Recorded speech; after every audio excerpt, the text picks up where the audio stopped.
The classroom walls of the Galactic Institute glowed with soft blue light. Outside the windows, stars stretched across the darkness of space like tiny diamonds scattered on black cloth. Inside, students from dozens of different worlds sat in their specially designed seats, waiting for class to begin. Velthari adjusted their crystalline form on the seat made for their species.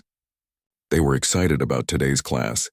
Advanced xenobiology was their favorite subject, and Professor Jiho Park always made things interesting. Vel looked around at their study group friends. Threx, the massive Karathi warrior, took up nearly 3 seats with his huge armored body. Pip, the small furry Quillarian, bounced slightly with nervous energy. Sarah, the amphibious Narayan, kept her multiple eyes focused on the door, waiting for the professor. Professor Park walked into the room with a smile on her face. She was human, from the planet Earth. Vel had heard stories about Earth. Some students whispered that it was a dangerous world, but Vel thought those were just rumors. Professor Park seemed so calm and friendly. How bad could her planet really be? "Good morning, everyone," Professor Park said, her voice cheerful. "Today, we will discuss your research projects for this semester. Each of you will choose an alien species to study. You will learn about its biology, behavior, and how it compares to similar creatures from your own worlds." The students began talking among themselves, discussing what they might study. Most chose safe options. One student picked a gentle herbivore from a nearby garden world. Another chose a small fish-like creature that ate plants.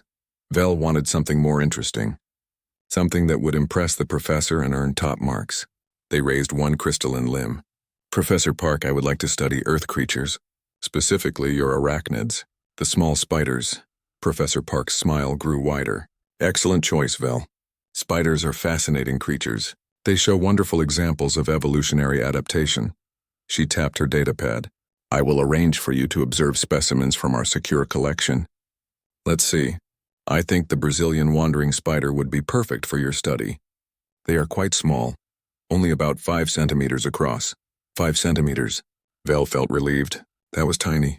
How dangerous could something so small possibly be? Their homeworld had creatures 10 times that size, and none of them posed any real threat. "That sounds perfect," Vel said. "Thank you, Professor."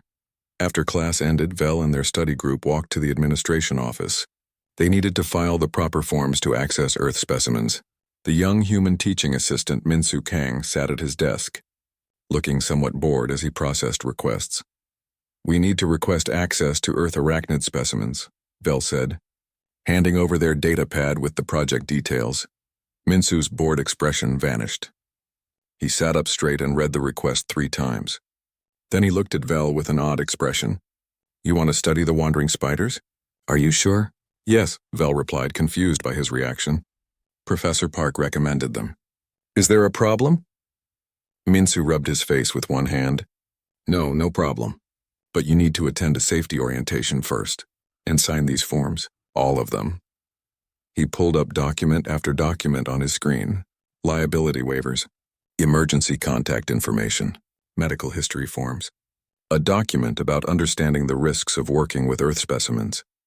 Threx leaned forward, his massive frame making the desk look tiny. "Safety orientation? For studying a creature smaller than my smallest claw? This seems like unnecessary caution." Minsu looked at Threx. For just a moment, something flickered in the human's eyes. It might have been concern or perhaps pity, but it passed quickly. "It's institute policy for all Earth specimens," Minsu said calmly. "The secure wing has strict rules. You cannot observe any Earth creatures without proper training." "How long is this orientation?" Pip asked, their small voice curious. 2 hours, Minsu replied. "And you need to watch the entire safety video. No skipping ahead. 2 hours of safety training for studying a 5-centimeter spider." Vel exchanged glances with their friends. This was definitely excessive, but if it was required, they would do it. They spent the next day watching the safety videos and reading the protocols. The videos showed the secure wing's layout: triple-sealed doors, reinforced observation windows, remote handling systems, emergency purge buttons that could flood the entire room with knockout gas in seconds, backup systems for the backup systems.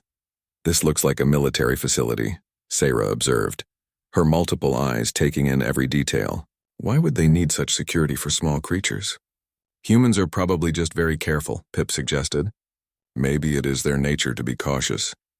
After completing their orientation, the group gathered in the Institute's library to do preliminary research. Vel pulled up the database entry for Brazilian wandering spiders. The information appeared on their shared holographic display. The scientific name was long and complex. The images showed a brown spider with 8 legs and multiple eyes. It looked rather ordinary, actually, fragile even. Its body seemed delicate, like it might break if handled roughly. Average leg span 5 centimeters, Vel read aloud. Body mass approximately 1 gram. Habitat, tropical forests, though they sometimes enter human dwellings. Behavior, actively hunts at night rather than building webs. Wait, Threx interrupted. It enters human homes? And humans just allow this? Vel scrolled down further. It says here that humans in regions where these spiders live check their shoes and clothing each morning. It is considered normal caution. Normal caution? Sayra's voice rose slightly. On my world, if any predator entered our living spaces, we would evacuate immediately and call authorities to remove it. Humans just check their shoes? It is only 5 centimeters, Pip pointed out. Perhaps humans just remove them easily. They are much larger than the spiders, that made sense. Vel continued reading. Hunting method, ambush predator. Uses speed to catch prey. Diet. Insects, small arthropods, occasionally small vertebrates. Small vertebrates, Threx repeated slowly. A 1-gram creature hunts animals with spines? Apparently, Vel confirmed. They felt the first small stirring of unease, though they could not explain why. The spider hunted things larger than itself. That was interesting from a scientific viewpoint, but many creatures did that with teamwork or tools. The database entry mentioned venom, of course. Most predators on most worlds had some form of venom or toxin. Vel's own homeworld had several species with mild paralyzing agents. Nothing dangerous, just enough to slow down prey. We should compile our initial observations and questions, Sayra suggested. Then when we observe the live specimen, we will know what to look for. They spent the rest of their study session making notes. How did the spider's 8-legged structure compare to 6-legged insects? What evolutionary advantages did multiple eyes provide? How efficient was hunting without a web compared to web-building spiders? All good academic questions, all perfectly normal research objectives. Vel looked forward to their first observation session. This project would be fascinating. They would learn about Earth biology, impress Professor Park with thorough research, and probably discover interesting parallels to their own world's small predators. It never occurred to Vel that perhaps the extensive security measures meant something important. That maybe Minsu's concerned expression had been a warning they failed to understand.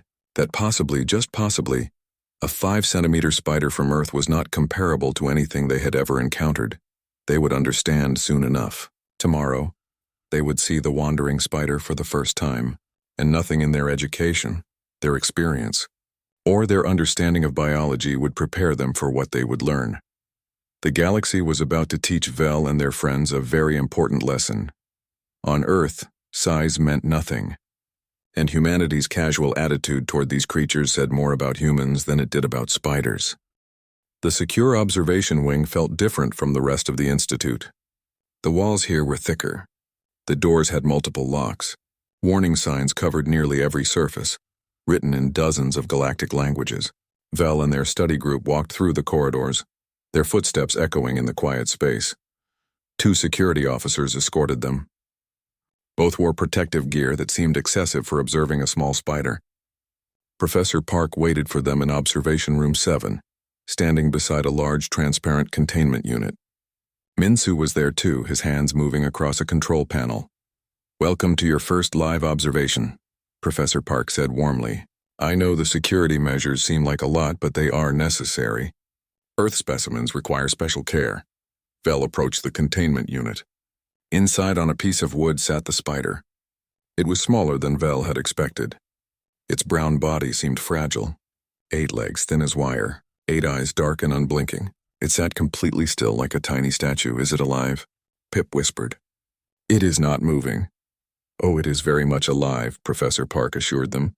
"Wandering spiders often remain motionless when they are not hunting. It saves energy. But watch what happens when I introduce prey." Minsu pressed a button. A small opening appeared in the containment unit. A mechanical arm extended, carrying a cricket. The cricket was about 3 centimeters long, roughly the size of Vel's smallest digit. The arm released the cricket inside the unit and quickly withdrew. The cricket landed on the wood. It began to move, its legs making tiny scratching sounds. The spider moved. Vel barely saw it happen. One moment, the spider sat 5 centimeters away from the cricket. The next moment, it was on top of its prey. The speed was impossible. Nothing that small should move that fast. Vel's crystalline form could process visual information quickly, but even they could not track the spider's movement. The spider's fangs struck. The cricket jerked once, twice. Then its movements became wrong, uncontrolled. Its legs kicked in all directions at once. 3 seconds passed. The cricket stopped moving entirely. The entire attack had taken less than 5 seconds from start to finish. Nobody spoke. The study group stared at the containment unit. The spider had returned to stillness, holding its dead prey. How? Threx's deep voice broke the silence. How did it move that fast? Hydraulic pressure, Professor Park explained calmly. Spiders do not have muscles in their legs like we do. They pump fluid to extend their limbs rapidly. It allows for extremely quick acceleration. The wandering spider can move at speeds reaching 3 meters per second. For its size, that is incredibly fast. Sayra's multiple eyes were all focused on the spider. The cricket stopped moving very quickly. What happened to it? Venom, Professor Park said simply. Would you like to see the analysis? Vel nodded, not trusting their voice. Professor Park brought up a holographic display showing complex molecular structures. Chemical formulas filled the air. Vel had studied toxicology as part of their biology education. They understood what they were seeing. They wished they did not understand. The venom contains multiple neurotoxins, Professor Park continued. This one blocks sodium channels in nerve cells, causing paralysis. This one triggers uncontrolled nerve firing, causing pain and muscle spasms. This one begins breaking down cell membranes. They work together, you see. Very efficient. What would happen, Vel asked slowly, if this spider bit someone? One of us? Professor Park tilted her head thoughtfully. Let me calculate the equivalent doses for your species. She pulled up medical databases, entering body masses and biological information. Vel, for a Zentari of your size, a full envenomation would cause respiratory failure within approximately 10 minutes. The pain would be severe. Sayra, your species has better toxin resistance, but you would still experience paralysis and difficulty breathing. Treatment would need to be immediate, she turned to Threx. As for Karathi, your natural armor would make it difficult for the spider to bite you in most places, but if it found a gap, your size would actually work against you. More body mass means the venom spreads more slowly, but you would experience extreme pain and muscle control loss. Your redundant organ systems would keep you alive longer, but without treatment, the outcome would still be fatal. Fatal. The word hung in the air like a weight. This creature, Threx said, his voice very quiet, is 5 centimeters long. It weighs 1 gram. And it could kill me. Yes, Professor Park said. She did not sound worried or dramatic. She stated it like a simple fact, the same way she might say water is wet. Pip's small voice trembled. And these live near humans? They enter human homes? Sometimes, yes, Professor Park confirmed. In Brazil, where these spiders are common, people learn to be careful. Check shoes before putting them on.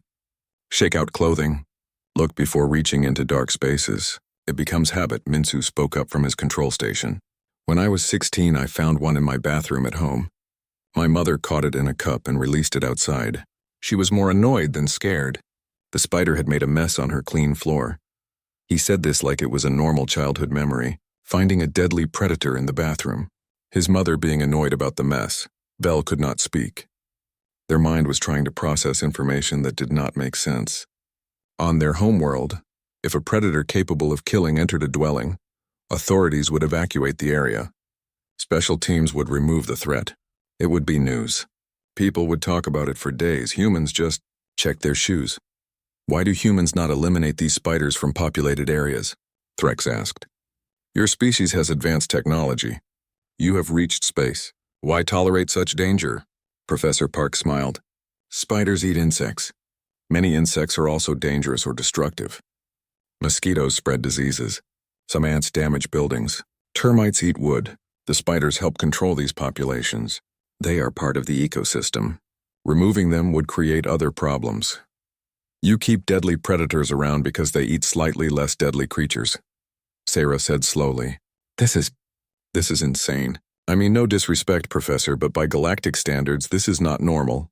I know, Professor Park said gently. Earth is different from most worlds. We have a phrase, adapt or die. Humans adapted. We learned to live with danger. It shaped us. The observation session ended soon after. The study group walked back through the secure wing in silence. Vel's thoughts spun in circles.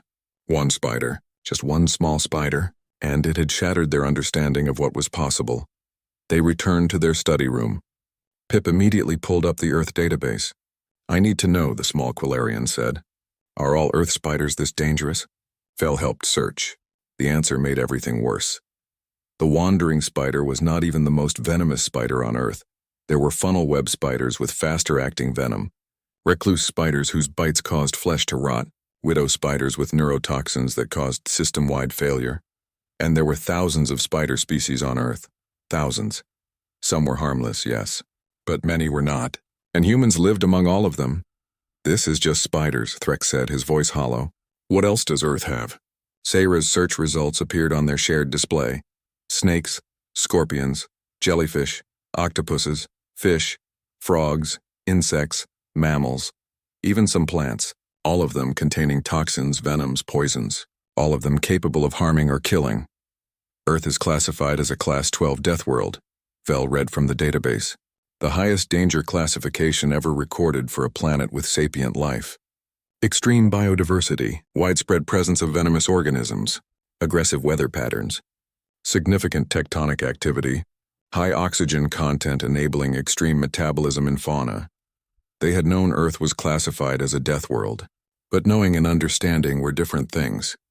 They had seen it now, watched a 1-gram predator kill with casual efficiency, heard humans discuss it like it was normal. Pip looked at Vel with wide eyes. What kind of species evolves on a planet like this? What would they have to become to survive?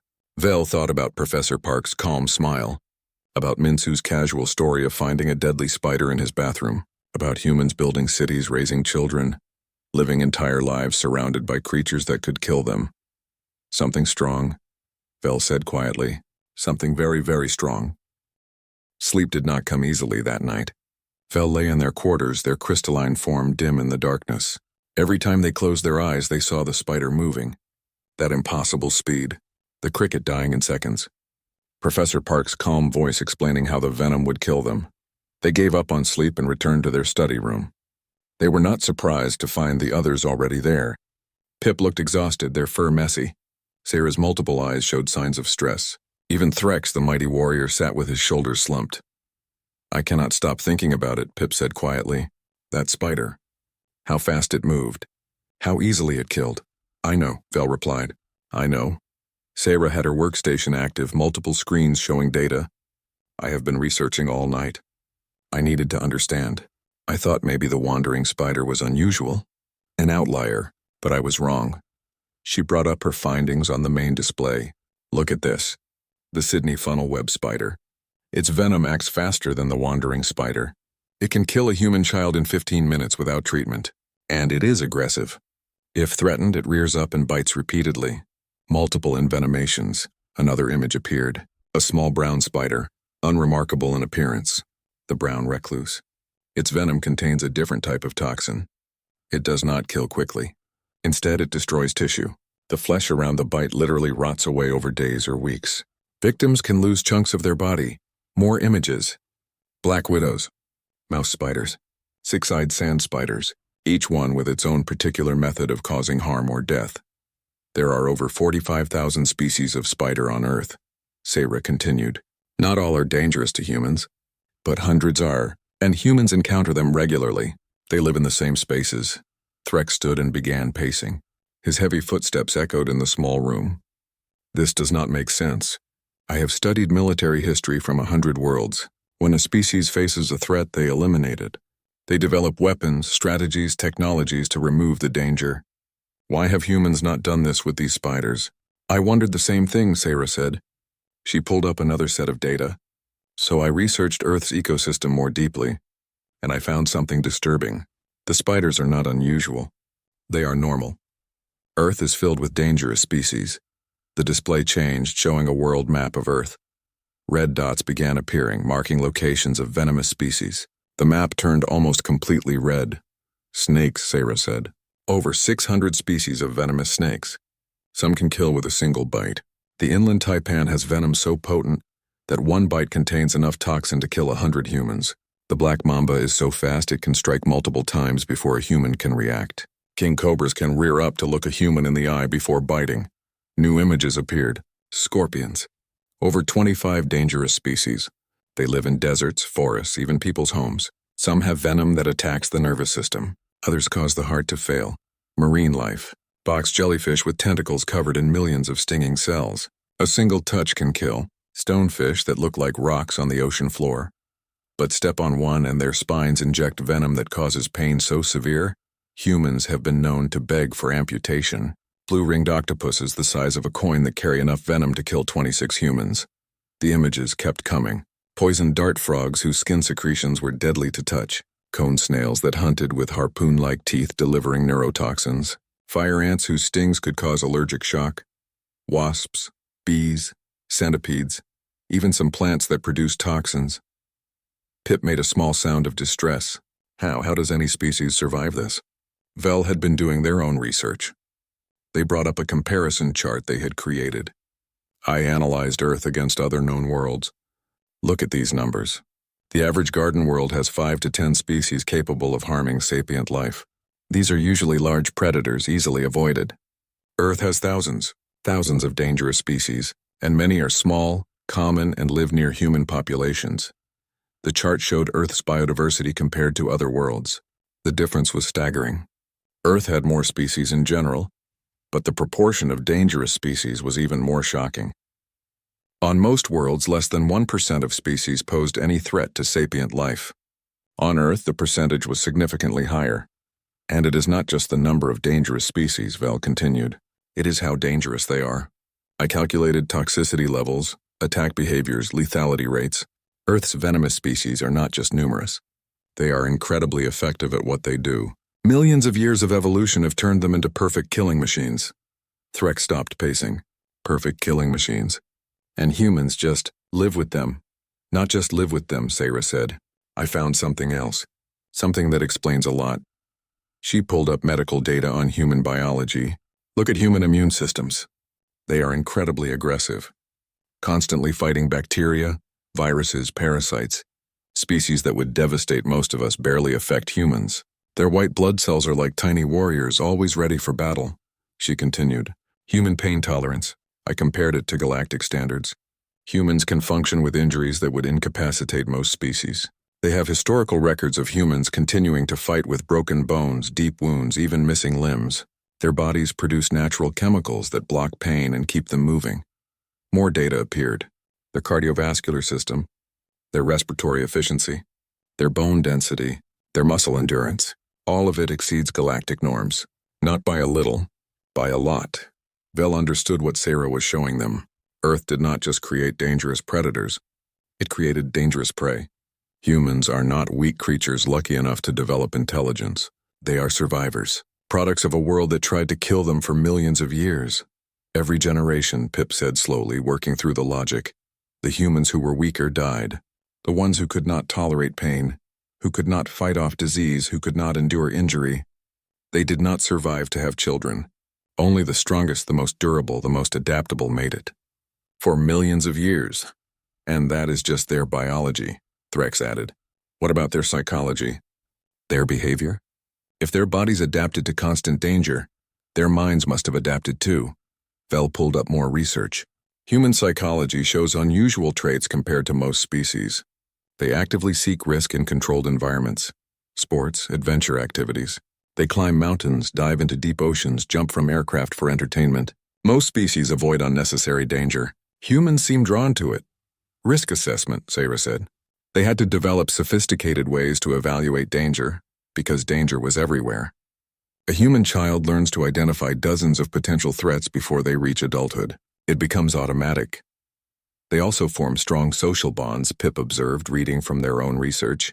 Humans are intensely social. They need connection with others. This probably helped them survive. Groups could watch for danger, share knowledge about threats, care for injured members.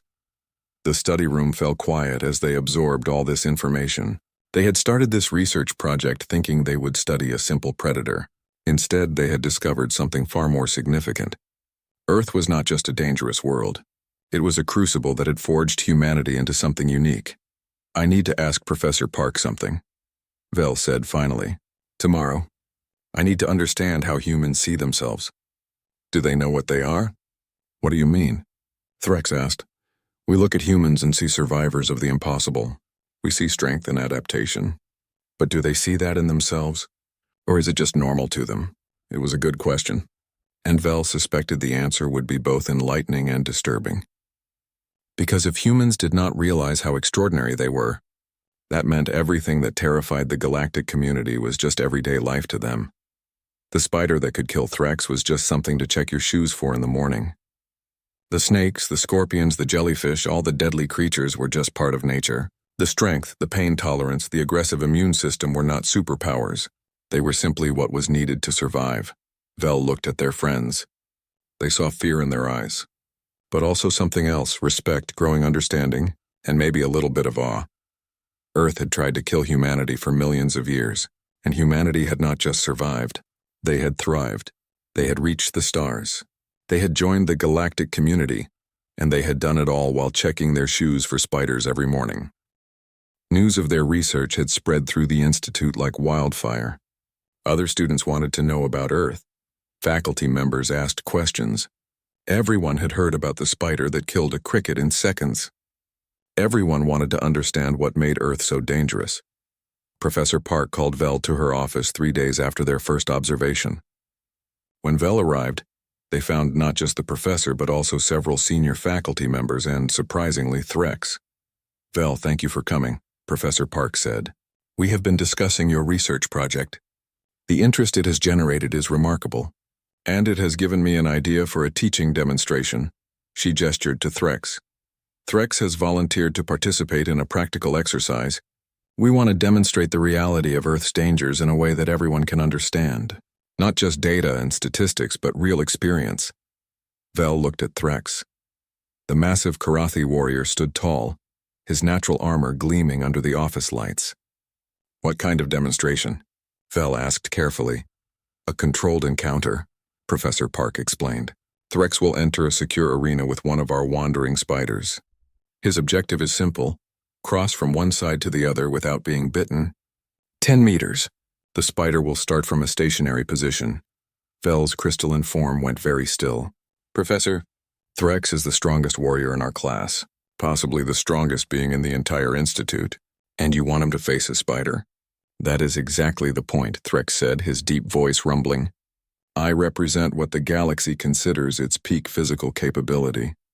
If I cannot handle a 5-centimeter spider, it will show everyone what Earth truly means, what humanity has survived." Professor Park pulled up safety protocols on her display. "We will have medical teams standing by with anti-venom. The arena will be equipped with immediate sedation systems. Threx will wear his standard combat gear.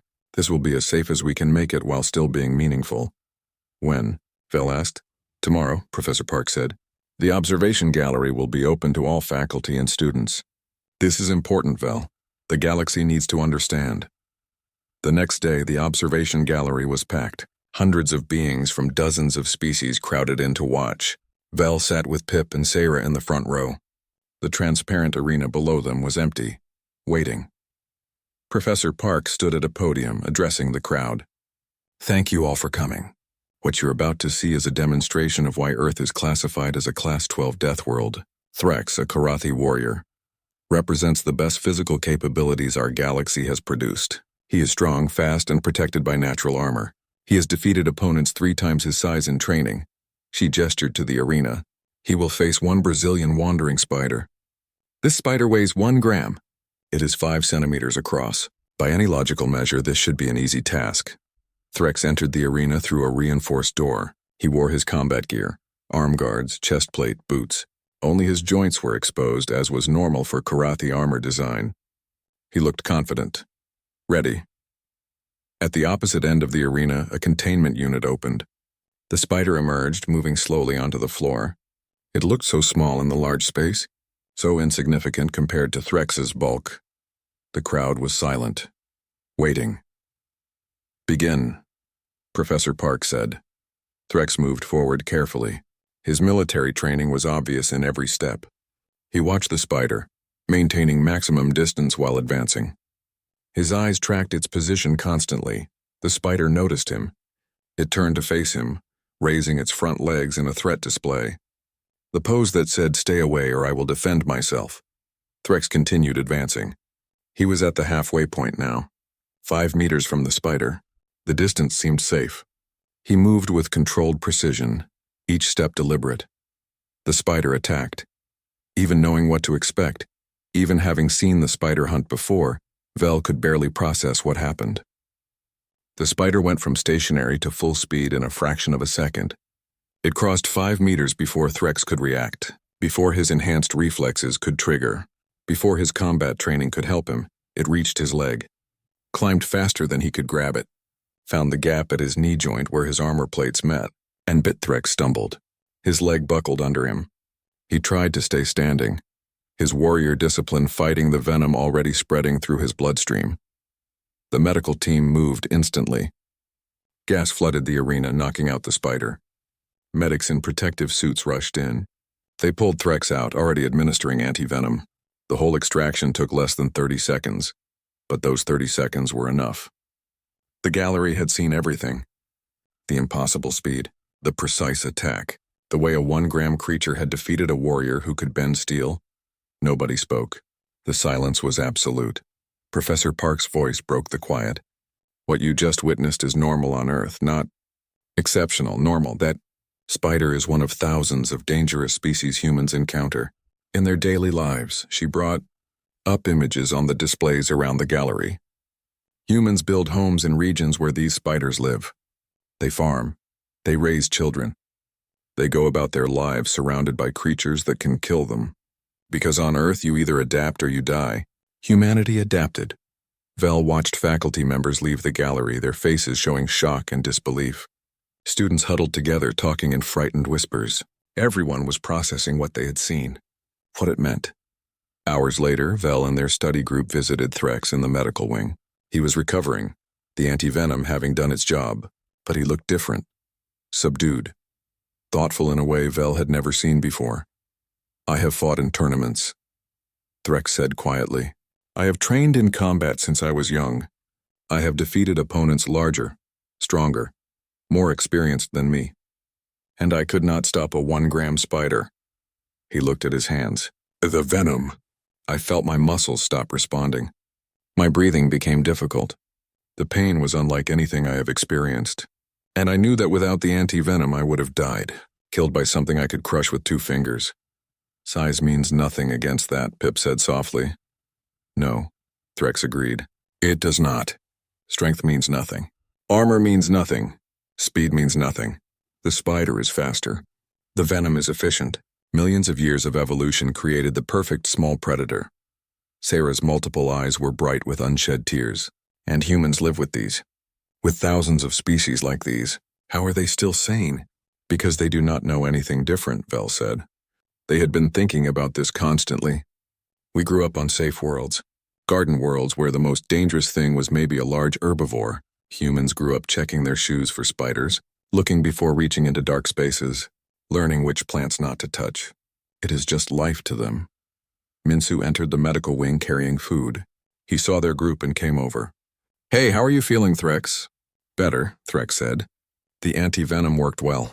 "Good," Minsu said. Then casually, like it was nothing special, "That was brave what you did. Most people do not want to get that close to wandering spiders. They have a nasty bite." A nasty bite. He called it a nasty bite, like it was a minor inconvenience instead of potentially fatal venom. Vel looked at the young human. Really looked at him. Minsu had grown up on Earth. He had probably encountered spiders, snakes, insects, all the dangerous creatures, and survived. Thrived even. He had made it to space. Become a teaching assistant at the galaxy's most prestigious institute. What kind of strength did that take? What kind of courage? To live every day surrounded by death and still move forward, still build a life, still reach for the stars? "Humans are incredible," Threx said, and Vel heard real respect in his voice. Not despite their world, but because of it. Earth tried to kill them, and they refused to die. 3 weeks had passed since the demonstration. The Institute had not been the same since. Students from across the galaxy now took classes on Deathworld ecology. Earth specimens drew crowds at every observation session, and Vel's research project had become something far bigger than a simple assignment. Today was their final presentation. The auditorium was completely full. Faculty members stood along the walls because all seats were taken. Students from departments that had nothing to do with biology attended because everyone wanted to understand humanity better. Vel stood at the podium, their crystalline form catching the light. Their study group sat in the front row for support. Professor Park sat with the senior faculty, smiling encouragingly. "We began this project with a simple goal," Vel started. "To study Earth arachnids, to understand their biology and behavior. But what we learned went far beyond spiders. We learned about survival, about adaptation, about what it takes to thrive in the face of impossible odds." They brought up an image of the wandering spider. The audience stirred, recognition immediate. "This creature weighs 1 gram. It is 5 centimeters across. By galactic standards, it should be harmless, insignificant. But we learned that size means nothing when chemical warfare is involved. This spider can kill the strongest warrior in the galaxy. We watched it happen." Sarah stepped forward to present the next section. "But the spider is not unique. We researched Earth's ecosystem extensively. What we found changed our understanding of what is possible." She brought up comparative data. The average garden world has 5 to 10 dangerous species. Earth has thousands, not just large predators that can be avoided. Small creatures, common creatures, species that live near and sometimes inside human dwellings. Images flashed across the display. Snakes, scorpions, jellyfish, spiders, each one with its own method of causing harm. Earth's biodiversity includes an unprecedented concentration of venomous and poisonous organisms. And humans evolved alongside all of them. Pip presented next, their small voice carrying clearly through the auditorium. This evolutionary pressure shaped humanity in fundamental ways. Their immune systems are incredibly aggressive. Their pain tolerance exceeds galactic norms by significant margins. Their ability to endure physical trauma and continue functioning would be considered superhuman on most worlds. But for them, it is just normal. Threk stood and the audience went silent. Everyone knew his story. Everyone had heard about the demonstration. "I have trained as a warrior my entire life," he said. "I thought I understood strength. I thought physical superiority meant something. The spider taught me differently. It taught me that true strength is not about size or armor. It is about adaptation, efficiency, survival." He looked around the auditorium. Humans possess a kind of strength we do not have. They grew up learning to coexist with danger. Every human child learns which creatures to avoid, which plants not to touch, how to check for hidden threats. This knowledge is passed down through generations. It becomes instinct, Vel returned to the podium. But it is not just physical adaptation. Human psychology reflects their world too.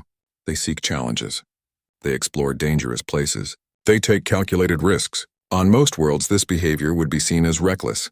But for humans, it is how they push boundaries, how they grow. They brought up more data. Human social structures emphasize cooperation and knowledge sharing. When danger is constant, working together increases survival odds. They developed complex communication, teaching methods, cultural practices that all serve to help each other survive. Even human humor, Pip added, often involves making light of dangerous situations. They joke about things that could kill them. It is a coping mechanism, a way to process fear and stress. To them, this is normal. To us, it seems incredible. Vel looked at Professor Park. We asked Professor Park a question during our research. We asked if humans understand how extraordinary they are. Her answer was enlightening. Professor Park stood and walked to the front. She smiled at the assembled crowd. Most humans do not consider themselves special, she said simply. We have nothing to compare our experience to. Earth is all we have known. To us, checking shoes for spiders is just common sense. Learning which snakes are venomous is basic education. Building homes designed to keep out dangerous creatures is normal architecture. She paused, looking around. We do not see ourselves as survivors of impossible odds. We just see ourselves as people trying to live our lives. The galaxy looks at us and sees something extraordinary. We look at ourselves and see humans doing human things. A faculty member raised their hand. Professor Park, do you feel safe on your homeworld?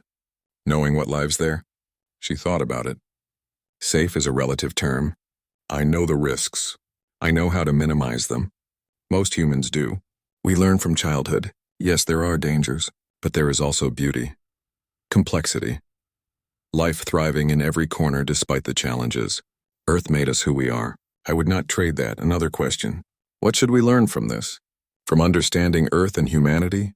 Vel answered this one.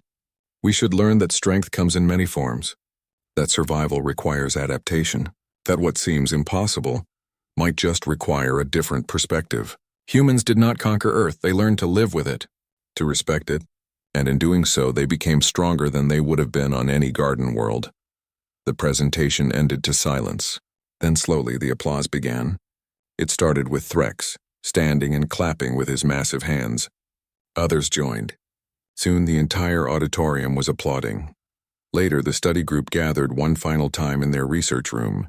The space was filled with their notes, their data, their discoveries. They had started this journey as students curious about an alien species. They ended it with a profound understanding of humanity and their place in the galaxy. What will you do now? Pip asked Vel. After graduation? Vel had been thinking about this. I want to work in human relations, helping other species understand humans better, because this, they gestured to their research, is just the beginning. As more humans join the galactic community, we need people who can bridge the gap between their perspective and ours. Someone needs to explain why they are not terrified all the time, Sarah said with a sound that might have been laughter. Why they keep dangerous animals as pets. Why they do extreme sports for fun. Why they explore places that could kill them. Because that is who they are, Threx said. And the galaxy is better for having them in it. They bring a perspective we lack. They show us that danger is not something to only fear and avoid. It can be understood, managed, respected, even appreciated. Vel walked to the window overlooking the station.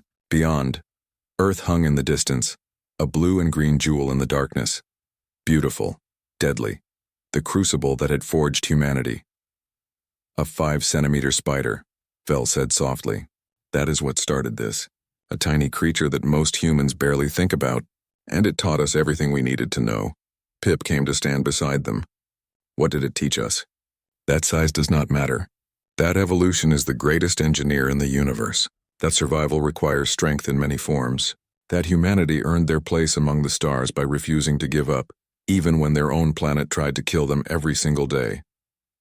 Vel turned to their friends. We came here to study spiders. We learned about courage instead. Real courage. Not the absence of fear, but living fully despite it. Humans face real dangers every day, dangers that would terrify most species.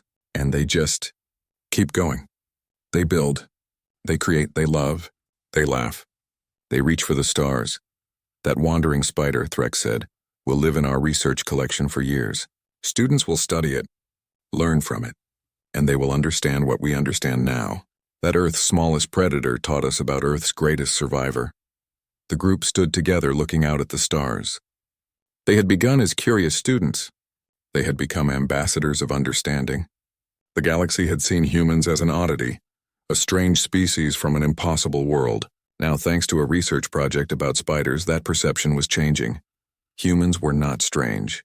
They were remarkable, shaped by the harshest environment any sapient species had ever survived, made strong not despite their world, but because of it.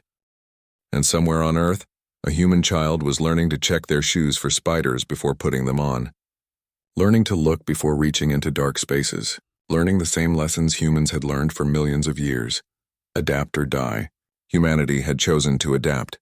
And in doing so, they had become something the galaxy had never seen before. Something stronger. Something capable of reaching the stars while still remembering to check their shoes. Vel smiled, a crystalline expression of joy and wonder. They had found their purpose. They would help the galaxy understand humanity, one spider story at a time.